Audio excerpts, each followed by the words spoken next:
ಪ್ರಾರ್ಥನಾ ಗೀತನ ಹಾಡಿರುವಂತ Rakshita first PUC arts ಜೋರಾಗಿ ಬರಲಿ ಮತ್ತೊಮ್ಮೆ ಚಪ್ಪಾಳೆ. ಧನ್ಯವಾದಗಳು.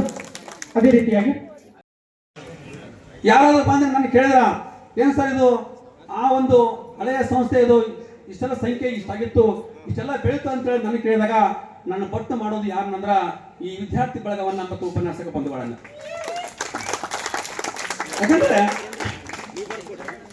ನನ್ನ ಈ ಒಂದು ಕಾರ್ಯವೈಖರಿಯಲ್ಲಿ ಪ್ರತಿಯೊಂದು ಕಾರ್ಯವೈಖರಿಯಾಗಿರ್ಬೋದು ನಮ್ಮ ಸಂಸ್ಥೆಯಲ್ಲಿ ನನಗೆ ಎಡಗೈ ಬಲಗೈ ಆಗಿ ಕೆಲಸ ಮಾಡಿದವರು ನನ್ನ ಆತ್ಮೀಯರು ಉಪನ್ಯಾಸಕ ಬಂಧುಗಳು. ನಾನು ಏನೇ ಸ್ವಲ್ಪ ಹೆಚ್ಚಿಗೆ ಅಂದ್ರೂ ಸಹ ಅದನ್ನ ತಮ್ಮ ಹೊಟ್ಟೆಗೆ ಹಾಕೊಂಡು ಇದು ನಮ್ಮ ಕೆಲಸ, ಇದು ಒಳಬಾಳ್ವೆ ಚನ್ನಬಸವೇಶ್ವರನ ಒಂದು ಕಾಲೇಜ್, ಇದು ಆ ಸಂಸ್ಥೆಗೆ ನಾವು ಭಕ್ತಿಪೂರ್ವಕವಾಗಿ ಕೆಲಸ ಮಾಡ್ಬೇಕಂತ ಹೇಳಿ ಅವರು ತಮ್ಮೆಲ್ಲ ಒಂದು ಕೆಲಸವನ್ನು ಬಿಟ್ಟು ಇಲ್ಲಿ ನನ್ನ ಒಂದು ಕೈ ಜೋಡಿಸಿ ಅವರು ಪ್ರತಿಯೊಂದು ಒಂದು ಯಶಸ್ವಿಗೆ ಕಾರಣಕರ್ತರಾಗಿದ್ದಕ್ಕೆ ತಮಗೆ ಧನ್ಯವಾದವನ್ನು ಹೇಳಲಿಕ್ಕೆ ಇಷ್ಟಪಡ್ತೀನಿ ನಮ್ಮ ಸಂಸ್ಥೆಯಿಂದ. ಈಗ PUC ವಿದ್ಯಾರ್ಥಿಗಳಿಗೆ ಬಂದಾಗ ನಮ್ಮ ಉಪನ್ಯಾಸಕ ಬಂಧುಗಳು ತಮ್ಮನ್ನು ಅತ್ಯಂತ ಪರಿಪೂರ್ಣ ಜ್ಞಾನವನ್ನು ನೀಡಲಿಕ್ಕೆ ಪ್ರಯತ್ನ ಪಟ್ಟಿದ್ದಾರೆ. ಇವತ್ತು ಫಸ್ಟ್ ಇಯರ್ದು ಸಾಕಷ್ಟು ಸಲ ಫಸ್ಟ್ ಇಯರ್ಗೆ ಸಾಕಷ್ಟು ಎಕ್ಸಾಮ್ ಮಾಡಿದ್ದೇವೆ. ಹಾಗೆ ನಾಳೆ ಮಾರ್ಚ್ 1ರಿಂದ PUC ವಿದ್ಯಾರ್ಥಿಗಳ ಎಕ್ಸಾಮ್, ದ್ವಿತೀಯ PUC ವಿದ್ಯಾರ್ಥಿಗಳ ಎಕ್ಸಾಮ್ ಆರಂಭವಾಗಲಿದ್ದು ಅವರಿಗೂ ಸಹ ನಮ್ಮ ಉಪನ್ಯಾಸಕರು ಪ್ರತಿಯೊಂದು ವಿಷಯದ ಪರಿಪೂರ್ಣ ಜ್ಞಾನವನ್ನು ಪರೀಕ್ಷೆಗೆ ಸಿದ್ಧರಾಗಿಸಿ ಅವತ್ತು ನಿಮ್ಮನ್ನು ತಯಾರು ಮಾಡಿದ್ದಾರೆ. 40 ಮಾರ್ಕ್ಸಿನ ಪರೀಕ್ಷೆ ಆಗಿರ್ಬೋದು, 80 ಮಾರ್ಕ್ಸಿನ ಪರೀಕ್ಷೆ ಆಗಿರ್ಬೋದು, ಹಾಗೆ ಅರ್ಧ ವಾರ್ಷಿಕ ಪೂರ್ವ ಸಿದ್ಧತೆ. ಸಿಂಧನೂರಿನ ಎಲ್ಲ ಕಾಲೇಜಿನಲ್ಲಿ ಒಂದೇ ಒಂದು ಪ್ರಿಪೇರ್ಡ್ ಎಕ್ಸಾಮ್ ಮಾಡಿದ್ರೆ ನಾವು 2 ಪ್ರಿಪೇರ್ಡ್ ಎಕ್ಸಾಮ್ ಮಾಡಿದೀವಿ. ಅದಕ್ಕೆಲ್ಲ ಕಾರಣ ಯಾರಂದ್ರೆ ಈ ವಿದ್ಯಾರ್ಥಿಗಳೇ ಅಂತಕ್ಕದ್ದು. PUC ವಿದ್ಯಾರ್ಥಿಗಳು ಮಧ್ಯಾಹ್ನ ಓಡೋಗ್ತಾ ಇದ್ರು. ಆ ವಿದ್ಯಾರ್ಥಿಗಳಿಗೆ ಕ್ಲಾಸಿಗೆ ಹೋಗಿ ಫೋನ್ ಕಸ್ಕೊಂಡು ಬಸ್ ಪಾಸ್ ಕಸ್ಕೊಂಡು ಕುತ್ಕೊಳ್ರಿ, ನೀವು ಈ ಒಂದು ಪ್ರಯತ್ನ ಮುಂದೆ ನಿಮ್ಮ ಲೈಫಿಗೆ ದೀಪ ಆಗುತ್ತೆ, ನೀವು ಪಡೆದಂತ ಅಂಕಗಳು ನಿಮಗೆ ದಾರಿ ದೀಪ ಆಗುತ್ತೆ ಅಂತ ಹೇಳಿ ಅವ್ರನ್ನ ತಡಲಿಕ್ಕೆ ಒಂದು ಸಂಕಲ್ಪ ವಿಚಾರ ಮಾಡಿದ್ದು ನನ್ನ ಒಂದು ಪ್ರಯತ್ನ, ಸಣ್ಣ ಒಂದು ಪ್ರಯತ್ನ ಆಗಿದೆ. ಇಷ್ಟೆಲ್ಲ ಮಾಡಿದ್ದು ನಿಮಗೋಸ್ಕರ ಅಂತಕ್ಕದ್ದು. ಇಲ್ಲಿ ನಾನು ಯಾಕೆಂದ್ರೆ ವಿದ್ಯಾರ್ಥಿಗಳೇ ವಿಚಾರ ಅಂತಕ್ಕದ್ದು ಬಹಳ ಅವಶ್ಯಕವಾಗಿದೆ. ಜೀವನದಲ್ಲಿ ವಿಚಾರ ಮಾಡಬೇಕು ಅಂತಕ್ಕದ್ದು ವಿದ್ಯಾರ್ಥಿಗಳೇ. ನೀವು ಭವಿಷ್ಯದಲ್ಲಿ ನಿಮ್ಮ ಉತ್ತಮವಾದಂತಹ ಭವಿಷ್ಯ ಕಟ್ಟಬೇಕಾದ್ರೆ ಇವತ್ತ ಈ PUC ಪರೀಕ್ಷೆ ಅಂತಕ್ಕದ್ದು ಬಹಳ ಮಹತ್ವದ ಘಟ್ಟವಾಗಿದೆ. ನೀವು ಚೆನ್ನಾಗಿ ಓದಿ ಉತ್ತಮ ಒಂದು ಅಂಕ ಪಡೆದ್ರೆ ನೀವು ಒಂದು ಉತ್ತಮ ಪ್ರಜೆಯಾಗಿ, ಮನೆಗೆ ಉತ್ತಮ ಮಕ್ಕಳಾಗಿ, ಕಲಿತಂತ ಕಾಲೇಜಿಗೆ ಉತ್ತಮ ಪ್ರತಿಭಾವಂತ ವಿದ್ಯಾರ್ಥಿಯಾಗಿ ಹೊರಹೊಮ್ಮಲಿಕ್ಕೆ ಸಾಧ್ಯ ಆಗುತ್ತೆ. ಈ ಅಪ್ಸೆಟ್ ಹೋಗ್ಬೇಕಂತಂದ್ರೆ ಒಳ್ಳೆಯ ವಿಚಾರಧಾರೆಗಳನ್ನ ತುಂಬಲಿಕ್ಕೆ ನಾವು ವೇದಿಕೆ ಮೇಲೆ ಕರೆಯೋಣ. ಸೊ ಮುಖ್ಯ ಅತಿಥಿಗಳಾಗಿ ಆಗಮಿಸಿರುವಂತಹ ಡಾಕ್ಟರ್ ಮಲ್ಲಿಕಾರ್ಜುನ್ ಕಮ್ಮತಿಗಿ, ಸಹಕಾರಿ ಇಲಾಖೆ ಅಧಿಕಾರಿಗಳು.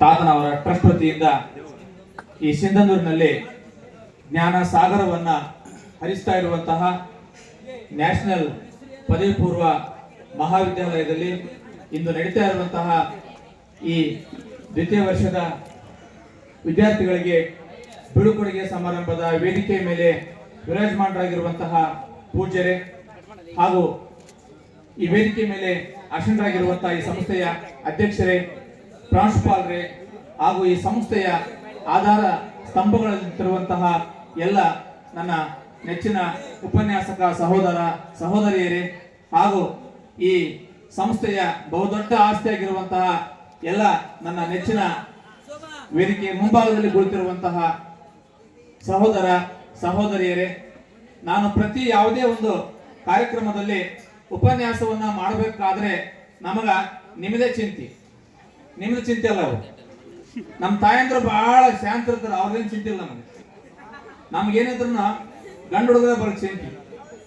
ಯಾಕಂದ್ರ ಮನುಷ್ಯನಿಗೆ 3 ಜಾತಿ ವಯಸ್ಸಿರ್ತಾವ. ಒಂದು ಮೇಕೆ ವಯಸ್ಸು, ಒಂದು ಕೋತಿ ವಯಸ್ಸು, ಒಂದು ಸಿಂಹದ ವಯಸ್ಸು. ಮೇಕೆ ವಯಸ್ಸು ಅಂದ್ರೆ ಬಿಲೋ PUC ಅಂದ್ರೆ SSLC ಒಕ್ಕಡಿ ಹೈಸ್ಕೂಲ್ ತನಕ ಮೇಕೆ ವಯಸ್ಸು. PUC first year second year ಕೋತಿ ವಯಸ್ಸು, ಡಿಗ್ರಿ ಸಿಂಹದ ವಯಸ್ಸು. ಯಾಕಂದ್ರೆ ನಾನು ಪ್ರೈಮರಿ ಸ್ಕೂಲ್ನಲ್ಲೂ ಭಾಷಣ ಮಾಡೀನಿ, PUC ಕಾಲೇಜ್ನಲ್ಲೂ ಭಾಷಣ ಮಾಡೀನಿ, ಡಿಗ್ರಿ ಕಾಲೇಜ್ನಲ್ಲೂ ಭಾಷಣ ಮಾಡೀನಿ, PG ಸೆಂಟರ್ನಲ್ಲೂ ಭಾಷಣ ಮಾಡಿದ್ದೀನಿ. ಹೈಸ್ಕೂಲ್ನಲ್ಲಿ ಭಾಷಣ ಮಾಡಬೇಕಾದ್ರೆ ಮಾಸ್ಟರ್ಗಳು ಹುಡುಗರಿಗೆ ಏ ಸುಮ್ಮನೆ ಕುಂತತ್ತೆ ಓದಿಲ್ಲ ಅಂದ್ರೆ ಅಂತ ತಪ್ಪಿಬಿಡ್ತಾವ, ಹೆಚ್ಚಿಗೆ ಮಾತಾಡಂಗ. ಆದ್ರೆ ಡಿಗ್ರಿಗಿಂತ ಮ್ಯಾಲ ಡಿಗ್ರಿ ಮತ್ತೆ PG ದವರು ಸಿಂಹದ ವಯಸ್ಸು, ಸಿಂಹ ಬಹಳ ಗಾಂಭೀರ್ಯ ಸೀರಿಯಸ್ ಸಿಂಹದ ವಯಸ್ಸು. ಆದ್ರೆ ಈ PUC ಆಗಲ್ಲ, ಇದು ಕೋತಿ ವಯಸ್ಸು. ಅಲ್ಲೊಬ್ರೆಲ್ಲರೂ ನಿಂತಿರೋ ಬಿಡಿತೊಂಡು ನಿಮ್ಮನ್ನ ಕಾಯ್ಬೇಕು ನಾವು. ಅಂದ್ರೆ ನೀವು ಸುಮ್ಮನೆ ಕುಂದ್ರಂಗಿಲ್ಲ, ಗಾಂಭೀರ್ಯತೆ ನಿಮ್ಮಲ್ಲಿಲ್ಲ, ಒಬ್ರು ಕಂಟ್ರೋಲ್ ಮಾಡಬೇಕು.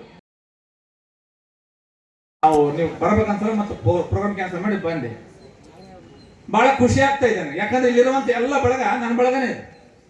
ಇಲ್ಲಿರುವಂತ ನಮ್ಮ ಹಿರಿಯಕ್ಕ ಶಾಂತ ಮೇಡಮು, ನಮ್ಮ Meti sir, Nagaraja, Nandini madam, Ashok sir, ಇಲ್ಲಿರುವಂತ ಎಲ್ಲ ಟ್ರಾನ್ಸ್ಪೋರ್ಟ್ ರಾಜ ಎಲ್ಲ ನನ್ನ ಗೆಳೆಯರೇ. ಇಲ್ಲಿ ಬರುವಂತ ವಿಚಾರ ನಮ್ಮ ಗೆಳೆಯರನ್ನ ಮತ್ತೊಮ್ಮೆ ಭೇಟಿಯಾಗಿ ಕುಂತು ಅವ್ರ ಜೊತೆ ಸ್ವಲ್ಪ ಹೊತ್ತು ಕಾಲ ಕಳಿಬೇಕು ಅನ್ನೋ. ಯಾಕಂದ್ರೆ ಇವತ್ತು ನಮ್ದು ರಜೆ, ನಾನೊಬ್ಬ ಸರ್ಕಾರಿ ನೌಕರನಾಗಿರೋದ್ರಿಂದ 4ನೇ ಶನಿವಾರ ರಜೆ. ಈ ಶನಿವಾರವನ್ನ ನಿಮ್ಮೊಂದಿಗೆ ಕಳೆಯುವಂತಹ ಒಂದು ಅಮೂಲ್ಯವಾಗಿರುವಂತಹ ಅವಕಾಶವನ್ನ ಒದಗಿಸಿಕೊಟ್ಟಂತಹ ಈ ಸಂಸ್ಥೆಯ ಎಲ್ಲ ಆಡಳಿತ ಮಂಡಳಿಯವರಿಗೆ ಮತ್ತೊಮ್ಮೆ ನಾನು ಹೃತ್ಪೂರ್ವಕವಾಗಿರುವಂತಹ ಧನ್ಯವಾದಗಳನ್ನು ಅರ್ಪಿಸ್ತೀನಿ.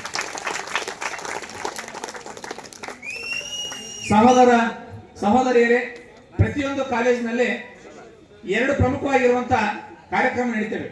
ಒಂದು ಬರೋರಿಗೆ ಬರಮಾಡಿಕೊಳ್ಳುವಂತಹ ಸ್ವಾಗತ ಸಮಾರಂಭ, ಇನ್ನೊಂದು ಕಾರ್ಯಕ್ರಮ ಕಾಲೇಜು ಮುಗಿದ ಬಳಿಕ ಉನ್ನತ ವ್ಯಾಸಂಗಕ್ಕಾಗಿ ಹೋಗುವಂತಹ ಹಿರಿಯರಿಗೆ ಇಲ್ಲಿಂದ ಬೀಳ್ಕೊಡುಗೆ ಸಮಾರಂಭ. ಈ ಸ್ವಾಗತ ಸಮಾರಂಭ ಮತ್ತೆ ಬೀಳ್ಕೊಡುಗೆ ಸಮಾರಂಭವನ್ನ ಒಂದು ರೀತಿ ಔಪಚಾರಿಕವಾಗಿ ಅರೇಂಜ್ ಮಾಡಿ ಆ ಒಂದು ಕಾರ್ಯಕ್ರಮಕ್ಕೆ ಒಳ್ಳೊಳ್ಳೆಯವ್ರನ್ನ ಕರೆಸಿ ಒಳ್ಳೊಳ್ಳೆ ಮಾತನಾಡಲಿಕ್ಕೆ ಒಂದು ವೇದಿಕೆಯನ್ನು ಕಲ್ಪಿಸಿಕೊಡುವಂಥದ್ದು ವಾಡಿಕೆ. ಅಂತ ಒಂದು ಕಾರ್ಯಕ್ರಮಕ್ಕೆ ನನ್ನನ್ನು ಕೂಡ ಸಿಂಧುನಗರನಲ್ಲಿ ಒಳ್ಳೆಯವರ ಲಿಸ್ಟ್ನಾಗ ಸೇರಿಸಿ ಇವತ್ತು ನಮ್ಮ ಕಾರ್ಯಕ್ರಮಕ್ಕೆ ನಿಮ್ಮನ್ನ ಒಳ್ಳೆಯವರನ್ನು ಕರ್ಕೊಂಡ್ ನಿಂದಿಸಿರಲ್ಲ, ಅದಕ್ಕೆ ಇನ್ನೊಂದ್ಸರಿ ಮತ್ತವರಿಗೆ ಧನ್ಯವಾದಗಳನ್ನ ಅರ್ಪಿಸ್ತೇನೆ. ತಾವೆಲ್ಲ ನಾನು ಇವಾಗ ತಾನೇ ನಿಮ್ಗೆ ಹೇಳಿದೆ, ನೀವೀಗ ಕೋತಿ ವಯಸ್ಸನ್ನ ದಾಟಿ ಮುಂದಕ್ಕೆ ಸಿಂಹದ ವಯಸ್ಸಿಗೆ ಕಾಲಿಡುತ್ತಾ ಇದ್ದೀರಿ. ಅಂದ್ರೆ ಮುಂದೆ ನೀವೆಲ್ಲ ಸ್ನಾತಕ ಪದವಿಗೆ ಅಡ್ಮಿಷನ್ ತಗೊಂತೀರಿ. ಇಲ್ಲಿ ಕೇವಲ ತರಗತಿ ಬದಲಾಗ್ತದೆ, ಯಾಕಂದ್ರೆ ನಮ್ಮ ಈ ಕಾಲೇಜಿನಲ್ಲೂ ಕೂಡ ಪದವಿ ಇಲ್ಲಿ ಶಿಕ್ಷಣ ಇದೆ. ಹಿಂಗಾಗಿ ತರಗತಿ ಬದಲಾಗಬಹುದು. ತರಗತಿಯ ಜೊತೆಗೆ ನಿಮ್ಮ ವಿಚಾರಗಳು, ನಿಮ್ಮ ನಡವಳಿಕೆ, ನಿಮ್ಮ ಮಾತು, ನಿಮ್ಮ ನಡೆ ನುಡಿ ಎಲ್ಲವೂ ಕೂಡ ಅದು ಬದಲಾಗಲೇಬೇಕು. ಅಂದಾಗ ಮಾತ್ರ ನಿಮ್ಮ ಬದುಕಿನಲ್ಲಿ ಜಡತನದಿಂದ ನಿಮ್ಮ ಬದಲಾವಣೆಯತ್ತ ನೀವು ಸಾಗಬೇಕಾಗ್ತದೆ. ಯಾಕಂದ್ರೆ ಈ ಬದಲಾವಣೆ ಅನ್ನುವಂಥದ್ದು ಜಗತ್ತಿನ ನಿಯಮ. ನೀವೆಲ್ಲ ಈಗ PUC ನಲ್ಲಿ ಏನೇನೋ ಕನಸ್ಕೊಂಡಿದ್ದೀರಿ. PUC ನಾನು ಅಷ್ಟು ಅಂಕಗಳನ್ನು ಪಡಿಬೇಕು, ನಾನು ಇಷ್ಟು ಅಂಕಗಳನ್ನು ಪಡಿಬೇಕು, ನಾನು ಮುಂದಿನ ಭವಿಷ್ಯ ಹಿಂಗಾಗಬೇಕು, ಮುಂದಿನ ಭವಿಷ್ಯ ಹಂಗಾಗಬೇಕು ಅಂತ ಕನಸನ್ನು ಕಾಣ್ತಾ ಇದ್ರಿ. ನಿಮ್ಮ ಎಲ್ಲ ಕನಸುಗಳಿಗೂ ಕೂಡ ನಾನು ಹೃತ್ಪೂರ್ವಕವಾಗಿರುವಂತಹ ಶುಭವನ್ನ ನಾನು ಇವತ್ತ ಹಾರೈಸ್ತೀನಿ.